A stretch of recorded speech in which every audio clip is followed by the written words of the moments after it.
ഇപ്രാവശ്യം നമുക്ക് കുറച്ച് പ്രണയത്തിൻ്റെ കോഡ്സും റൈറ്റിങ്സും ആയാലോ.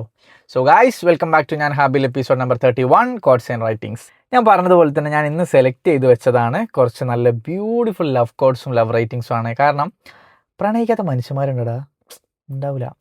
നമ്മുടെ ഉള്ളിൽ ഒരിക്കലെങ്കിലും ഒരാളോടെങ്കിലും ചിലപ്പോൾ നമുക്ക് പ്രണയം തോന്നിയിട്ടുണ്ടാവും. പറഞ്ഞോ ഇല്ലേന്നൊന്നല്ല, പക്ഷെ തോന്നിയിട്ടുണ്ടാവും. ശരിയല്ലേ? അപ്പോൾ ഞാൻ വിചാരിച്ചേ ഓക്കെ, ഇപ്രാവശ്യം പ്രണയത്തിൻ്റെ മാത്രമായിട്ട് ഒരു വീഡിയോ ചെയ്താലും ഇങ്ങനെ വിചാരിച്ച് ഞാൻ വെറുതെ ഇങ്ങനെ നോക്കാൻ തുടങ്ങി, ചെക്ക് ചെയ്യാൻ തുടങ്ങിയപ്പോൾ എന്ത് രസമുള്ള റൈറ്റിങ്സ് ആണ് ചിലതൊക്കെ. വായിക്കുമ്പോൾ തന്നെ നമുക്ക് ആ ഒരു ഫീൽ ഇങ്ങനെ കിട്ടും. അപ്പോൾ ഞാൻ വിചാരിച്ചു ഓക്കെ, ഇത് വെച്ചിട്ട് എന്തായാലും ഒരു വീഡിയോ ചെയ്യാം. അപ്പോൾ ഫസ്റ്റ് വായിക്കാം. പിന്നെ എപ്പോഴും നമുക്ക് കൺഫ്യൂഷൻസ് വരുന്ന ഒരു ഏരിയ ആണ് ഈ യൂസർ നെയിമിൻ്റെ അവിടെ. ഭ്രാന്തൻ എന്നാണെന്നാണ് എൻ്റെ ഒരു നിഗമനം. ഭ്രാന്തൻ ആൻഡ് ഭ്രാന്തൻ 2 പേജ് തമ്മിൽ കൊളാബ് ചെയ്ത് പോസ്റ്റ് ചെയ്താണ്. നമുക്ക് ഇഷ്ടപ്പെട്ടത് തന്നെ നമുക്ക് കിട്ടിയിരുന്നെങ്കിൽ എന്ത് രസമായിരുന്നു. എൻ്റെ മോനെ, ഇത് ലൈഫായിട്ട് പല സ്റ്റേജിൽ നമുക്ക് കണക്ട് ചെയ്യാൻ പറ്റും. പക്ഷേ ഇവിടെ ഉദ്ദേശിച്ചത് മെയിൻലി പ്രണയം തന്നെയാണ്. കാരണം ആ ഒരു ഇമേജ് കണ്ട് നമുക്ക് മനസ്സിലാവും. ഒന്ന് ആലോചിച്ചോക്കട്ടെ, നമുക്ക് ഇഷ്ടപ്പെട്ടത് നമ്മൾ സ്നേഹിക്കുന്ന ആളെ തന്നെ നമുക്ക് ലൈഫിൽ കിട്ടുക എന്ന് പറയുന്നത് ഭയങ്കര രസമുള്ളൊരു കാര്യമല്ലേ. ഇതിന് ഒരുപാട് സൈഡുകൾ ഉണ്ടാവും. ഓഫ് കോഴ്സ് എനിക്കറിയാം ഇതിന് പല പോസിറ്റീവ്സ് നെഗറ്റീവ്സ് ഒക്കെ ഉണ്ടാവും. നമുക്ക് കിട്ടിയില്ലെങ്കിൽ അത് okay, everything happens four A good reason എന്ന് നമ്മൾ വിചാരിക്കണം, വിശ്വസിക്കണം ഒക്കെ വേണം. പക്ഷെ അതൊക്കെ മാറ്റി വെച്ചിട്ട് ഈ ഒരു കോട്ടിൽ മാത്രമായിട്ട് നമുക്ക് നിൽക്കാം, അല്ലെങ്കിൽ ഈ ഒരു റൈറ്റിങ്സിൽ മാത്രമായിട്ട് നമുക്ക് നിൽക്കാം. അങ്ങനെ നോക്കുമ്പോൾ നമുക്ക് ഇഷ്ടപ്പെട്ടത് തന്നെ നമുക്ക് കിട്ടിയിരുന്നെങ്കിൽ എന്ത് രസമായിരുന്നു അല്ലേ. ഭയങ്കര അടിപൊളിയാണ്. അടുത്തത് യാത്രികൻ എന്ന് പറയുന്നൊരു പേജ് പോസ്റ്റ് ചെയ്താ. നിന്റെ ലോകത്ത് ഞാൻ ആരുമല്ലായിരിക്കും, പക്ഷെ എൻ്റെ ലോകത്ത് നീയല്ലാതെ മറ്റാരുമില്ല. മോനെ, ആ ഒരു മെസ്സേജ് കൺവേ ചെയ്യുന്ന നോക്കും ഓപ്പോസിറ്റ് നിൽക്കുന്ന പാർട്ട്ണറോട്. നിന്റെ ലോകത്ത് ഞാൻ ആരുമല്ലായിരിക്കും, ചിലപ്പം നിനക്ക് ഞാൻ അത്ര ഇമ്പോർട്ടൻ്റ് ആയ പേഴ്സൺ ഒന്നും ആവില്ല, പക്ഷേ എൻ്റെ ലോകത്ത് നീ അല്ലാതെ മറ്റാരുമില്ല. എനിക്ക് ഏറ്റവും ഇമ്പോർട്ടൻ്റ് നീയാണ്. ആ ഒരു സ്പേസിൽ നീ അല്ലാതെ മറ്റാരുമില്ല. അതായത് പ്രണയം അത്രയും ഡീപ്പായിട്ട് കൺവേ ചെയ്യണം അതായത് നമ്മുടെ പാർട്ട്ണറോട് എനിക്ക് നിന്നെ അത്രയും ഇഷ്ടമാണ് എന്ന് വളരെ ബ്യൂട്ടിഫുൾ ആയിട്ട് പറയുന്നൊരു റൈറ്റിംഗ് ആണത്. ഞാൻ പറയില്ല, ഇതിനൊക്കെ പല സൈഡുകളുണ്ട്, പക്ഷെ നമുക്കതൊക്കെ മാറ്റി വെച്ചിട്ട് ഈ ഒരു റൈറ്റിങ്സിൽ മാത്രമായിട്ട് നമുക്ക് ഇപ്രാവശ്യം നിൽക്കാം. അപ്പോൾ നമുക്ക് പല ബ്യൂട്ടിഫുൾ സാധനങ്ങൾ കിട്ടും. അടുത്തത് ഗുഡ് ടൈംസ് ഒഫീഷ്യൽ എന്ന് പറയുന്നൊരു പേജ് പോസ്റ്റ് ചെയ്താൽ. ഓരോ സ്റ്റാറ്റസിന് പിന്നിലും ഉണ്ടാവും ഏതോ ഒരാൾക്ക് വേണ്ടിയുള്ള ഒരു രഹസ്യ സന്ദേശം.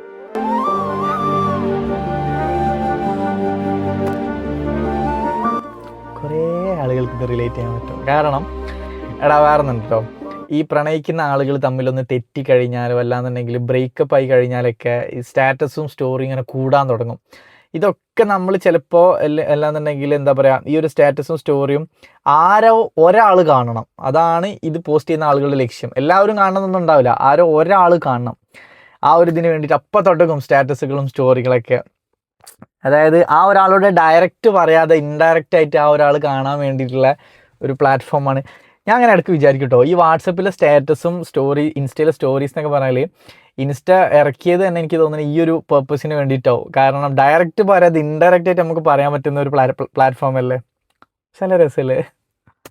അടുത്തത് യഹിയ റൈറ്റിങ്സ് എന്ന് പറയുന്നൊരു പേജ് പോസ്റ്റ് ചെയ്താൽ. ലോകത്തിലെ ഏറ്റവും കഠിനമായ പരീക്ഷണങ്ങളിലൊന്ന് പോയി ലോകത്തിലെ ഏറ്റവും കഠിനമായ പരീക്ഷണങ്ങളിലൊന്ന് നിങ്ങൾക്കായി ഒരിക്കലും എഴുതപ്പെടാത്ത ഒരാളെ സ്നേഹിക്കുക എന്നതാ.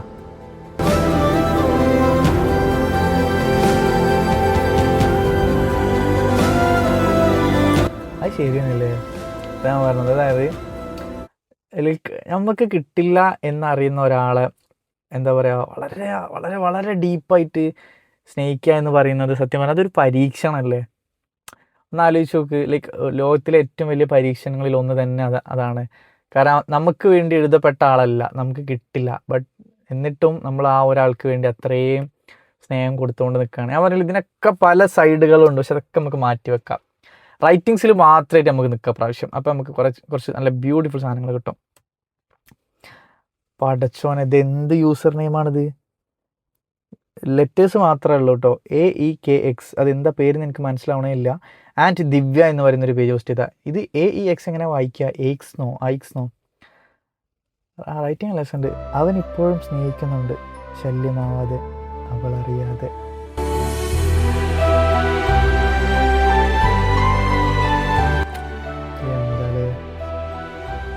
ഇതാൻ പറഞ്ഞത് ഈ പിരിഞ്ഞു പോയ ആളുകൾ, ഞാൻ പറയില്ല സ്റ്റാർട്ടിങ്ങിൽ 1-2 ബ്രേക്കപ്പ് കോഡ്സ് ഉണ്ടെന്ന്, അതായത് പിരിഞ്ഞു പോയ ആളുകൾ ഉണ്ടാവുമല്ലോ. അപ്പോൾ ഈ പിരിഞ്ഞു പോയ ആളുകളിൽ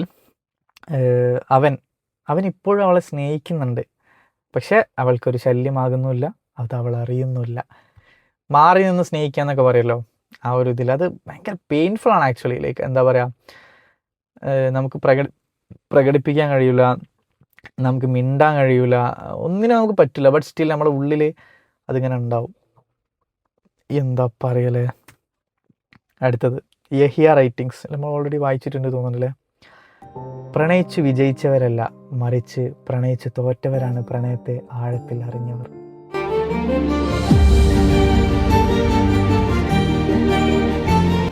ഒരു തരത്തിൽ ഇത് ഭയങ്കര ശരിയാട്ടോ. അതായത് ഈ പ്രണയിച്ച് ജയിച്ച ആളുകളോട് ചോദിച്ചു കഴിഞ്ഞാലും പ്രണയിച്ച് തോറ്റ ആളുകൾ, അതായത് പ്രണയം സക്സസ് ആകാതെ പോയ ആളുകളോട് ചോദിച്ചു കഴിഞ്ഞാൽ നമുക്ക് 2 സ്റ്റോറിയാണ് കേൾക്കാൻ കഴിയുക. അതായത് ഈ പ്രണയിച്ച് തോറ്റുപോയ ആളുകളാവും ആ പ്രണയത്തിന് വേണ്ടി അത്രയും സ്ട്രഗിൾ ചെയ്തിട്ടുണ്ടാവുക. ഓഫ്കോഴ്സ് പ്രണയിച്ച് ജയിച്ചവരും നല്ല രീതിയിൽ സ്ട്രഗിൾ ചെയ്ത ആളുകളൊക്കെ ഉണ്ട്. പക്ഷേ തോറ്റുപോയെന്ന് പറയുന്നത് ഇനി അവർക്കൊരു ചാൻസ് ഇല്ല. അപ്പം എൻഡ് ഓഫ് ദ ചാൻസ് വരെ അവർ ഓടിയിട്ടുണ്ടാവും ആ ഒരു പ്രണയം നേടിയെടുക്കാൻ വേണ്ടിയിട്ട്. അങ്ങനെ നേടിയെടുത്ത ആളുകളുണ്ടോ, പക്ഷെ അത് കിട്ടാത്ത ആളുകളുടെ ഒരു പെയിൻ ഒന്ന് ആലോചിച്ച് നോക്ക്. അത്രയും സ്നേഹിച്ചിട്ട്, അത്രയും ആഗ്രഹിച്ചിട്ട്, ഒരുപാട് പ്രയത്നിച്ചിട്ടും അത് കിട്ടാണ്ട് ആ പ്രണയത്തിൻ്റെ ഒരു സക്സസ് പോയിന്റ് എത്തിയ സമയത്ത് തോറ്റുപോയ ആളുകൾ എന്ന് പറയുന്നത് ആ പ്രണയത്തിൻ്റെ എക്സ്ട്രീം വേർഷൻ, പീക്ക് പോയിന്റ് വരെ പോയി ടച്ച് ചെയ്ത ആളുകളാവും അല്ലേ. ഭയങ്കര പെയിൻഫുൾ കാര്യമാണ് അതൊക്കെ. ഇതിങ്ങനെ റൈറ്റിങ്സിൽ വായിക്കുമ്പോൾ നമുക്ക് ഭയങ്കര അടിപൊളിയായിട്ട് തോന്നും കേട്ടോ. പക്ഷേ ആ ഒരു സിറ്റുവേഷനൊക്കെ ഫേസ് ചെയ്ത ആളുകളെ സംബന്ധിച്ച് ഇറ്റ്സ് റിയലി വെരി പെയിൻഫുൾ. അടുത്തത് ഫൈസിയെ എന്ന് പറയുന്നൊരു പേജ് പോസ്റ്റ് ചെയ്താ. ഒരുമിക്കാൻ കഴിയുമെന്ന് വാക്ക് തന്നതുമില്ല, പ്രണയം ഇല്ലെന്ന് പറഞ്ഞതുമില്ല. എന്താ പറയുക, ആ പറഞ്ഞില്ല, റൈറ്റിങ്സ് വെച്ച് നോക്കുമ്പോൾ സച്ച് എ ബ്യൂട്ടിഫുൾ റൈറ്റിംഗ്. പക്ഷേ ഇതിൻ്റെ റിയൽ ലൈഫ് മീനിങ്ങുമായിട്ട് കണക്ട് ചെയ്യുമ്പോൾ നമ്മളിങ്ങനെ ആലോചിക്കും. അതായത് ഒരുമിച്ച് ജീവിക്കാൻ പറ്റുമെന്ന് പ്രോമിസ് ചെയ്തിട്ടില്ല, പക്ഷേ പ്രണയം ഇല്ല എന്ന് പറഞ്ഞിട്ടില്ല. അതായത് നമ്മളിങ്ങനെ ഒരു ഹോപ്പിൻ്റെ പുറത്ത് നിൽക്കുക എന്നൊക്കെ പറയില്ലേ, നമ്മുടെ ഉള്ളിൽ നമുക്കൊരു പ്രതീക്ഷ ഉണ്ട്. ആ ഒരു പ്രതീക്ഷയ്ക്ക് വേണ്ടി, അല്ലെങ്കിൽ ആ ഒരു പ്രതീക്ഷയിൽ നമ്മൾ ജീവിക്കുക എന്നൊക്കെ പറയുന്ന പോലെ എന്ത് ബ്യൂട്ടിഫുൾ ആയിട്ടാണ് എഴുതല്ലേ ചില ആളുകൾ. അങ്ങനെ വിചാരിക്കും ഇത്രയും.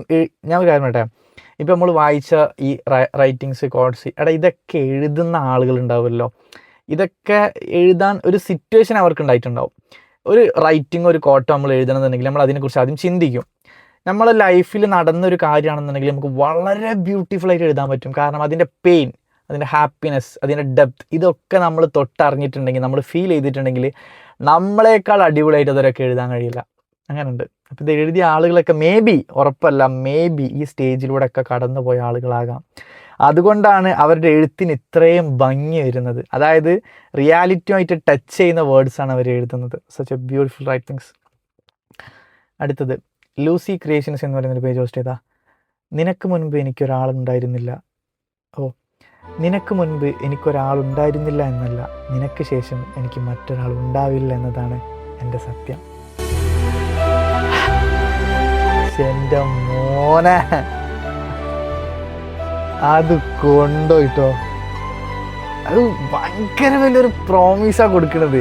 അതായത് ഓക്കെ, എൻ്റെ പാസ്റ്റിൽ വേറൊരാളില്ല എന്ന് ഞാൻ പറയുന്നില്ല, പക്ഷേ ഞാൻ നിന്നെ കണ്ടുമുട്ടിയതിന് ശേഷം, നിന്നെ സ്നേഹിക്കാൻ തുടങ്ങിയതിന് ശേഷം ഇനി എൻ്റെ ലൈഫിൽ ഒരാളുണ്ടാവില്ല. ആ ഒരു പ്രോമിസിൻ്റെ ഒരു ഡെപ്ത് നോക്കടാ. അതായത് അതാണ് അൾട്ടിമേറ്റ് ലവ്. അതായത് പ്രണയത്തിൻ്റെ പീക്കാണെന്ന് ഓപ്പോസിറ്റ് നിൽക്കുന്ന പാർട്ട്ണറോട് പറയുന്ന ഒരു മൊമെൻ്റാണത്. ഓഫ് കോഴ്സ് ഓക്കെ, എൻ്റെ പാസ്റ്റിൽ എനിക്ക് വേറെ പ്രണയം ഉണ്ടായിരുന്നു, ശരിയാണ്, ഞാൻ മുൻപ് പ്രണയിച്ചിട്ടുണ്ടായിരുന്നു, ഓക്കെ. പക്ഷെ ഞാൻ നിന്നെ പ്രണയിക്കാൻ തുടങ്ങിയതിന് ശേഷം എൻ്റെ ലൈഫിൽ വേറൊരാൾ വന്നിട്ടില്ല, വേറൊരാൾ ഉണ്ടായിട്ടില്ല, നിന്നോളം പ്രണയിച്ചൊരു വ്യക്തി എൻ്റെ ജീവിതത്തിലില്ല എന്ന് ഇത്രയും ബ്യൂട്ടിഫുൾ ആയിട്ട് കൊടുക്കാൻ പറ്റുന്ന ഒരു പ്രോമിസ് വേർഡ്സ് കൊണ്ട് വേറെ ഉണ്ടോ? ഉണ്ടാവില്ല. അത്രയും അടിപൊളിയായിട്ടാണ് അതുകൂടെ കൊടുത്തത്. അതിന് പറ്റിയ ഒരു ഇമേജും ബ്രോ. ഇതേത് പേജ്? Lucy creations. കിഡിലം സാധനം. അടുത്തത് ഗുഡ് ടൈംസ് ഒഫീഷ്യൽ ആൻഡ് ഇത് നമ്മുടെ ലോകം എന്ന് പറയുന്ന 2 പേജ് തമ്മിൽ കൊളാബ് ചെയ്ത് പോസ്റ്റ് ചെയ്താ. എനിക്കും നിനക്കുമിടയിൽ ഒരു ലോകമുണ്ട്, നമ്മുടെ സ്വപ്നങ്ങളും പ്രണയവും മാത്രമുള്ളൊരു ലോകം, അവിടെ മറ്റാർക്കും അറിയാത്ത ഞാനും നീയുമുണ്ട്.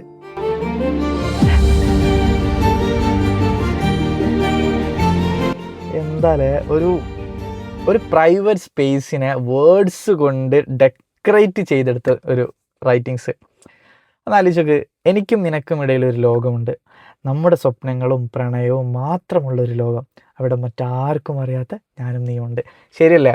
ഈ കപ്പിൾ ലൈക്ക് ഓക്കെ, ഈ പുറത്ത് നമ്മൾ ബാക്കിയുള്ളവരുടെ മുന്നിൽ നിൽക്കുന്ന കപ്പിളും പ്രൈവറ്റ് സ്പേസിൽ നിൽക്കുന്ന കപ്പിളുടെ ജീവിതവും തമ്മിൽ ഒരുപാട് മാറ്റം ഉണ്ടാവും. കാരണം അത് ആക്ച്വലി അങ്ങനെ വേണം. അതായത് അതൊരു റെസ്പെക്റ്റാണ്. നമ്മൾ നമ്മുടെ ആ ഒരു റിലേഷൻഷിപ്പിനും ആ ഒരു സ്പേസിനും നമ്മൾ കൊടുക്കുന്ന ഒരു ബഹുമാനമാണത്. കാരണം നമ്മുടെ ആ ഒരു സ്പേസിൻ്റെ ഉള്ളിൽ നമ്മൾ വളരെ ചൈൽഡിഷ് ആയിട്ട് ചിലപ്പോൾ പ്രണയിക്കും, വളരെ ക്യൂട്ടായിട്ട് പ്രണയിക്കുക എന്നൊക്കെ പറയുമല്ലോ. അതായത് പുറം ലോകം കാണാത്ത നമ്മളെ ആ ഒരു പ്രൈവറ്റ് സ്പേസിൽ മാത്രമുള്ള ആ ഒരു നമ്മളെ എന്താ പറയുക ലൈഫ്, സച്ച് എ ബ്യൂട്ടിഫുൾ ലൈഫാണ് അത് ആക്ച്വലി. അതായത് അവർക്ക് മാത്രം അറിയുന്ന ആ രണ്ടുപേർ തമ്മിൽ ആ ഒരു സ്പേസിൽ മാത്രം പ്രണയിക്കുന്ന രണ്ടുപേര്, ഭയങ്കര രസമുള്ളൊരു സ്പേസാണ് ആക്ച്വലി അത്. എന്ത് രസമായിട്ടല്ലേ ചില ആളുകളൊക്കെ എഴുതുന്നത്. അടുത്തത് റിസാലത്ത് ഒഫീഷ്യൽ എന്ന് പറയുന്നൊരു പേജ് പോസ്റ്റ് ചെയ്താൽ, ഒരു കാരണവുമില്ലാതെ ഒരാളെയും കാലം നമ്മിലേക്ക് എത്തിക്കുകയില്ല. സത്യം കേട്ടോ. നമ്മൾ ലൈഫിൽ കണ്ടുമുട്ടുന്ന ഓരോ ആളുകൾക്കും നമ്മളെ ലൈഫിൽ എന്തൊക്കെയോ ഒരു കാര്യങ്ങൾ ചെയ്യാനുണ്ട്. ഒരാളെ നമ്മൾ വെറുതെ മീറ്റ് ചെയ്യുന്നില്ല, എന്തൊക്കെയോ റീസൺസ് ഉണ്ടായിട്ടാണ് ഓരോ ആളുകളെ നമ്മൾ മീറ്റ് ചെയ്യുന്നത്. നമ്മൾ സംസാരിക്കുന്ന ആളുകൾക്കൊക്കെ നമ്മുടെ ലൈഫിൽ കണ്ടുമുട്ടാനും സംസാരിക്കാനുള്ള എന്തൊരു കാരണം സംഭവിക്കുന്നുണ്ട്. അതുകൊണ്ടാണ് നമ്മൾ ഓരോ ആളുകളെയും കണ്ടുമുട്ടുന്നത്. അങ്ങനെ ചിന്തിക്കുന്ന സമയത്ത് നമ്മൾ പ്രണയിക്കുന്ന ആളുകളെ നമ്മൾ റാൻഡമായിട്ടോ ചിലപ്പോൾ നമ്മളെ ലൈഫിൽ കണ്ടിട്ടുണ്ടാവുക, അല്ലേ? ഒന്ന് ആലോചിച്ച് നോക്കുമ്പോൾ, നിങ്ങൾ പ്രണയിക്കുന്നുണ്ടെങ്കിൽ നിങ്ങൾ നിങ്ങളുടെ പാർട്ട്ണറെ ചിലപ്പം വളരെ റാൻഡമായിട്ട് അങ്ങനെ കണ്ട ഒരാളാവും. പക്ഷെ ഇന്ന് നിങ്ങളുടെ ലൈഫിലെ മോസ്റ്റ് ഇമ്പോർട്ടൻറ്റ് പേഴ്സണായിട്ട് ടോപ്പ് പ്രയോറിറ്റിയിൽ വരുന്നുണ്ടെങ്കിൽ അന്ന് ആ റാൻഡം മീറ്റ് ഒരിക്കലും വെറുതെ ആയിട്ടില്ലല്ലോ. That's for a reason, a beautiful reason. എന്ത് ബ്യൂട്ടിഫുൾ ആയിട്ട് ചില ആളുകളുടെ റൈറ്റിംഗ് വരുന്നത്. അടുത്തത് യഹിയ റൈറ്റിങ്സ്. എനിക്കൊന്നും നമ്മളിപ്പോൾ 3ാമത്തെ 4ാമത്തെ വായിക്കുന്നത്, കുറച്ച് തോന റൈറ്റിങ്സ് ഇവരിലുണ്ടല്ലോ. ഒരു പക്ഷേ ഇനി നമ്മൾ കണ്ടുമുട്ടാത്ത ലോകങ്ങളിലായിരിക്കും വിധിക്കപ്പെട്ടത്, എങ്കിലും നീ തന്ന നിമിഷങ്ങൾക്ക് നന്ദി.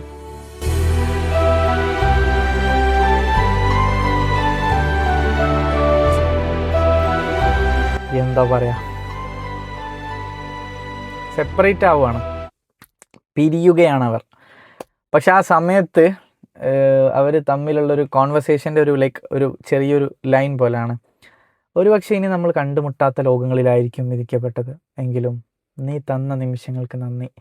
ഒന്ന് ആലോചിച്ച് നോക്കുക, അവരുടെ ആ ഒരു പെയിൻ പോയിന്റിൽ നിൽക്കണം. അതായത് അവർ സെപ്പറേറ്റ് ആകുന്ന ആ ഒരു പോയിന്റിൽ നിൽക്കുന്ന സമയത്ത് ഇത് അവർ പറയുമ്പോൾ, നീ തന്ന നിമിഷങ്ങൾക്ക് നന്ദി എന്ന് പറയുമ്പോൾ, അവർ ഒരുമിച്ചുണ്ടായ ആ ഒരു മെമ്മറീസ് അല്ലെങ്കിൽ ആ ഒരു മൊമെൻറ്റ്സ്, അതിൻ്റെ ബ്യൂട്ടി അല്ലേ, അതിൻ്റെ ഒരു ഭംഗിയല്ല അവർ സത്യം പറഞ്ഞാൽ പറയുന്നത്.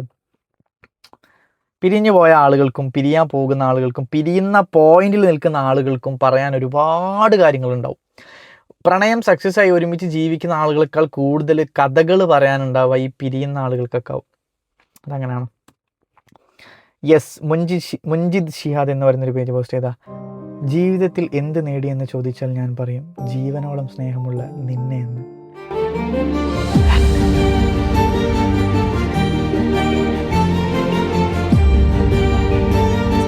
പാർട്ട്ണറോട് പ്രണയത്തിൻ്റെ ഒരു ഇതിൽ നിൽക്കുന്ന സമയത്ത് പറയാണ്, ജീവിതത്തിൽ എന്ത് നേടിയെന്ന് ആരെങ്കിലും എന്നോട് ചോദിച്ചാൽ ഞാൻ പറയും ജീവനോളം സ്നേഹമുള്ള നിന്നെ. അത്രയും സ്നേഹമാണ് എനിക്ക് നിന്നോട് എന്ന് ഇതിലും മനോഹരമായിട്ട് എങ്ങനെയാണോ പറയാ? അത്രയും ബ്യൂട്ടിഫുൾ ആയിട്ട് എങ്ങനെ പറയും? വേറെ വേർഡ്സ് ഉണ്ടോ? അടുത്തത് റൈറ്റർ ബ്രോ ആൻഡ് 2 others. വേറെ 2 പേജ്, മൊത്തത്തിൽ 3 പേജ് കൊള്ളാബ് ചെയ്ത് പോസ്റ്റ് ചെയ്താണ്. എന്നേക്കാൾ മനോഹരമായി അയാളെ ആരും സ്നേഹിച്ചിട്ടുണ്ടാവില്ല, അയാളേക്കാൾ മനോഹരമായി എന്നെ ആരും വേദനിപ്പിച്ചിട്ടും.